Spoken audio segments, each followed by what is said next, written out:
What is going on, guys? This is All Gaming with my review of Black Bullet episode 5. And this episode, it was pretty good, but this right here was like mainly a build-up episode because we see a lot of new characters, and we also get this like high tension between Rentaro and also between him and the ruler, Santeshi. Hopefully I'm saying her name right. But her bodyguards, these people definitely cannot be trusted. I really would not let her alone, especially with these men, because from the way that this guy was acting, I would not be surprised if he was the one that could possibly be planning on killing her, or trying to kill her at least. But the episode itself, it was definitely good. I did enjoy the sub that we're getting, and I cannot wait for the next one. But the episode itself, it starts off with us seeing our main characters here, Kisara, Rentaro, and Inju. They're all training, and of course they're like trying to better themselves. And we actually see that Kisara, she's actually pretty freaking skilled with a sword.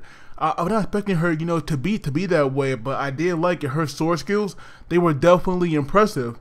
And so we see now that she'll easily she cut through like this like wooden like circle like dartboard. And we see now that her sword skills, they are so quick that even Rentaro had to comment on about that. But we see that he's actually training Inju, and Inju here is getting impatient because she actually wants Rentaro to hurry up, and he was saying that just because they are rubber bullet, it doesn't mean that they won't hurt. But we see now that Inju, she actually pretty freaking fast because she dodged all of those bullets. And we see now that not only did she kick the gun out of Rentaro's hand, but she possibly could have like broken his neck if she kicked him seriously. But it was hilarious, after all that, we have Rentaro saying that she should not kick that high wearing a skirt.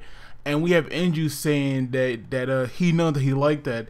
And that right there was funny because even though we see our character developing, we still get that little drop of comedy in there. But we see now that Rentaro here, he is still looking for a school for Inju to go to, because of course she cannot go back to the one that she was previously in thanks to Kakitane.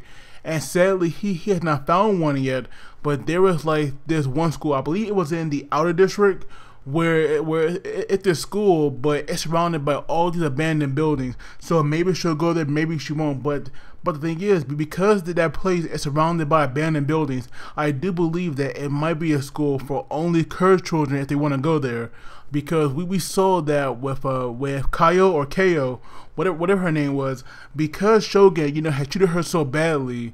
I don't believe that she ever went to school. I don't believe many cursed children go to school just because of the way that they're treated. But if Inju can't go back to school, I would definitely like that.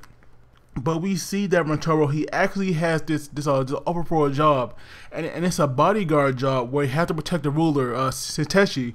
And so when he goes there, at first he only wanted to hear the details, and we actually hear about this one man that's like coming there, and he's also a ruler, but that's like for another area in this world. And this guy is a real piece of work, but I will get into that later on. And it was weird because even Rentaro, he pointed this out. She already has bodyguards, so why would she want him?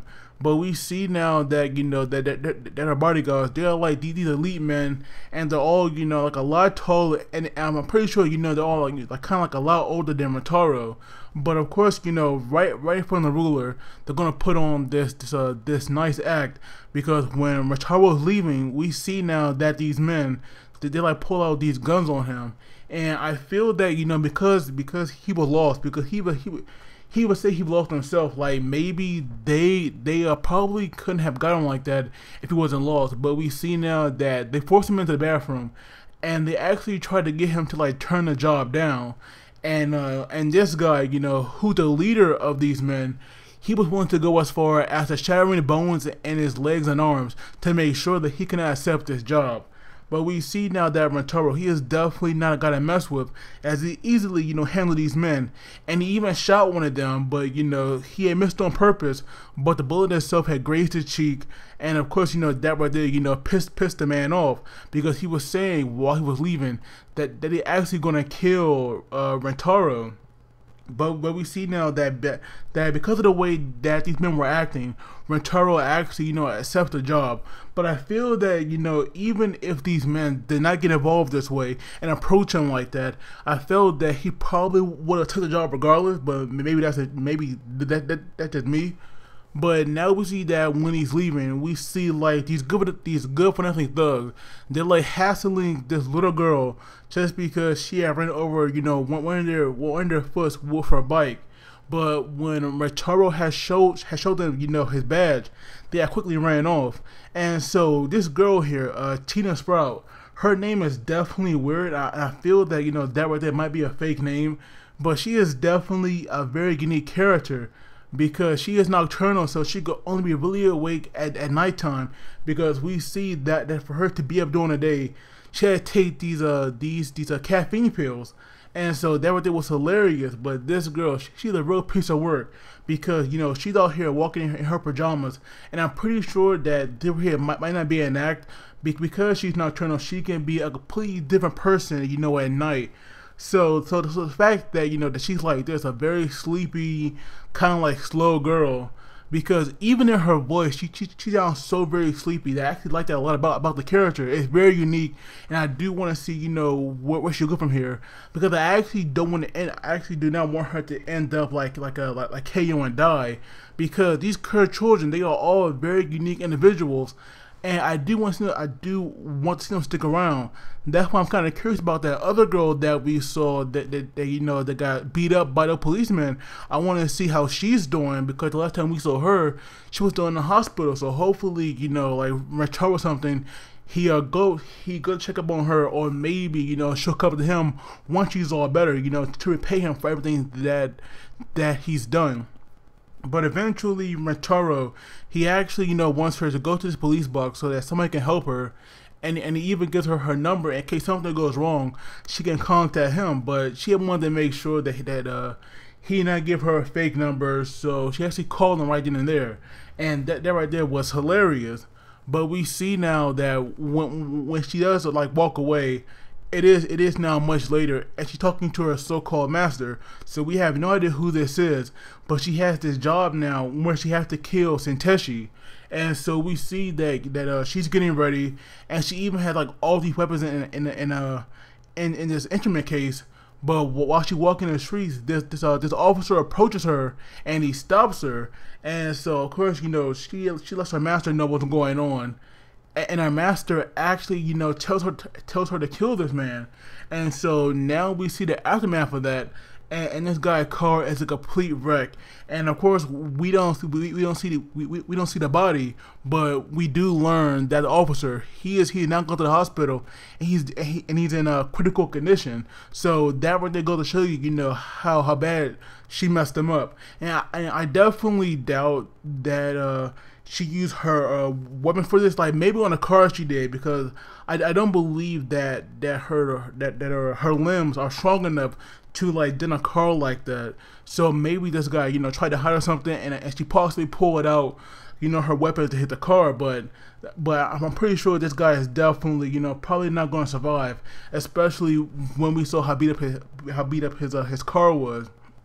But now we go back to Rentaro and Enju, and they're having dinner. But now we hear their doorbell going off, and so we see another new character here. I believe her name was Midori, and apparently she's very sick. And immediately, once she's there, she collapses onto the floor. And then we see Kisawa as well, and she wants Rentaro here to make this meat for her, but she passed out as well. And so then we actually learned that these two people, they actually cannot get along at all. And so Rentaro had wanted Enju to dispose of them, but eventually that right there does not work out. And once Rentaro actually makes the meat, they're all sitting there eating dinner. And of course we saw Midori, who was sick, but she was saying that the medicine and the energy drinks, they actually work wonders. So now she's okay. And so we see how bad the tension is between Kisawa and Midori, and now I see why Rentaro did not want them to be around each other, because eventually we have Midori here, who is trying to steal Rentaro away because of the conditions that they actually had to fulfill so that he can get so he could get supplies for his guns, the ammunition, and so he could also get Inju, her fighting shoes. He actually, had to go to the same school as Midori, and I'm pretty sure there were some other ones, because apparently, these companies who actually, make the weapons, they actually give them to the civil officers for free, because when they use them, of course, that right there is like free promotion. So that right there was like pretty freaking cool. But we see now that when Midori here is trying to steal Rentaro away, Kisara, finally has enough, and she actually, pulls out a sword, and we just have Inju and Rentaro, they like move the table out the way, and we actually see that Midori, she used this fan as a weapon as well, and a gun. So clearly this fan, it's not a normal fan, and I do wish that they would have showed the fight rather than like the damage to the walls, outside the apartment itself. Like that right there was kind of lame. I would have loved to see, like them two actually fighting, and maybe at some point we will. Like hopefully they do show that, because I would love to see that. But now we see Rentaro. He is now with Senteshi, and of course they're going to meet this guy who is coming in for this meeting. And so we see now that Rentaro here, he actually met them before, because Tendo, who we all know is his adoptive father and also Kisara's grandfather, when Rentaro was younger, he was like dragged to all these parties. So he met all the other rulers of the area as well. And apparently this guy that they're going to meet now, Sai Take, hopefully I'm saying his name right. But this guy right here, he's like a real piece of work. Rentaro even called him a dictator. And we see now, like once they actually meet him, we see why Rentaro feels this way, because this guy really wants to rule the other areas, and I'm pretty sure that he'll take any other means, to do that. So clearly, clearly I have a feeling that we should like keep an eye on this guy, because you never know when he might come after Senteshi. But luckily, she had never yielded to him, and even Rentaro, like he stood his ground, and he like never backed down once. So it's good to see that we have these two strong characters, they're together, opposing this man, because I'm pretty sure that if Rentaro wasn't there, then this guy just would have like walked all over Senteshi. And so now we see that after the meeting, they're now all in the car, and we see, that they're like being taken to some other location, and we actually see that Inju, she's now with Rentaro again, but she's sleeping. And so now we see that they're talking, and we actually get a lot of character depth and development for Senteshi. Like I thought that that she might not be a good ruler, but she seemed to be the only one that is different when it comes to the other ones, because she actually wants to go about this a peaceful way. She has to embody peace. Like that right there is what she said. So clearly, she'll take any peaceful way that she can, rather than using force like the other one would do. So already I'm liking this character more than how I thought that I really would. I want to see, how far she will go to, achieve her ideals, and see how she'll make the world a better place, because I feel like she can do it if she's true to her word.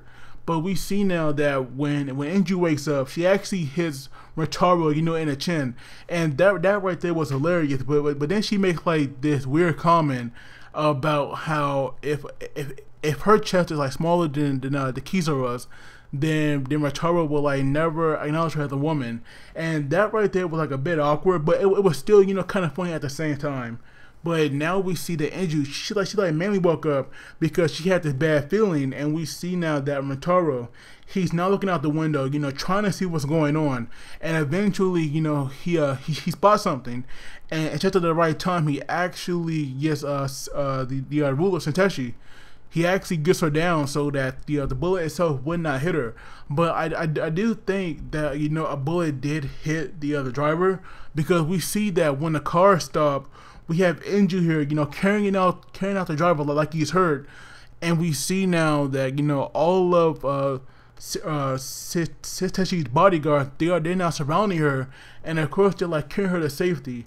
And I feel like, you know, there was like this one scene where they were like carrying her away, and we see like the leader of them. I feel like, you know, that right there was like hinting at something. So I do feel like that he's possibly behind this.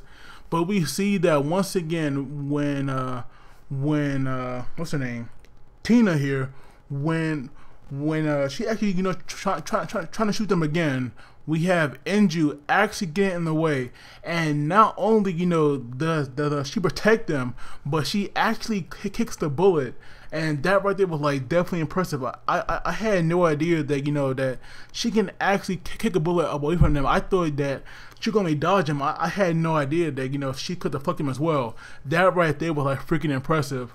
But now we see that Tina here, she now kind of have to retreat and get kind of like rethink her strategy, because she was not expecting, you know, Rentaro and Ninja to be there, and sadly, because they were like so far away, she has no idea that it's him. But I feel like that when she does see who it is, that right there will like definitely, you know, like kind of hit a nerve with her, and it might, you know, get her to start changing, because I do feel like because of the way that Rentaro was, she would not be able to bring herself, you know, to harm him. So it should be very interesting, because like I said, this episode, it was a very good build up. So I definitely liked it a lot. I probably give the episode probably like a 7.5 out of 10, because to me it was like good setup. But of course, you know, we could have got a little more. But as always, I would love to hear your guys' thoughts on this. So please leave me some comments and let me know what you guys thought as well. But as always, please do not forget to like the video and subscribe, because that really helps me out. And you guys take it easy, and I will see you all next time.